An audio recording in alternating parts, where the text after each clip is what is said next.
1000 মাইলের পদক্ষেপ শুরু হয় আসলে ছোট্ট একটা স্টেপ দিয়ে। এখন মানব সভ্যতা যে এতটুকু আগাইছে, এটা গড়ছেও মানুষ, ধ্বংসও করবে মানুষ। তো আমাদের বর্তমান যে প্রেক্ষাপট, যে পরিস্থিতি, সেই পরিস্থিতিতে আমরা যদি বেঁচে থাকতে চাই, আমাদের নিজেদের উচিত প্রচুর গাছপালা, এর আগে 25%-এর মতো বনায়ন থাকা উচিত। আমরা চাই যে সেই জায়গায় সবাই যদি একটু সহোদ্যোগী হয়ে অন্তত নিজেদের বাড়ির আশেপাশে রাস্তাঘাটে বা প্রতি জমিতে যদি অন্তত একটা করে ফলজ, বনজ কিংবা ঔষধি গাছ লাগাই, তাহলে হচ্ছে যে এখন যে এই যে হিট অফিসার নিয়োগ দেওয়া লাগতেছে, অন্তত এই বিষয়গুলো হয়তো করতে হবে না। তো সবার ছোট্ট একটা পদক্ষেপ হয়তো আমাদের পৃথিবীটাকে সুন্দর করে দিতে পারে। সবার প্রতি সেই শুভকামনা থাকবে। আর দীপ্তিময় অক্টাল বেশ পুরনো একটা সংগঠন। বিগত আমরা 20 বছর যাবৎ হচ্ছে বিভিন্ন ধরনের সামাজিক কার্যক্রম করার চেষ্টা করে যাচ্ছি।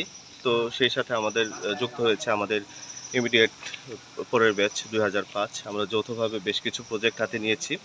আর দীপ্তিময় অক্টালের পক্ষ থেকে আমরা এই বছরে প্রায় 1000 খানেকের মতো বৃক্ষরোপণ কর্মসূচি পরিচালনা করব এই বছরের মধ্যে।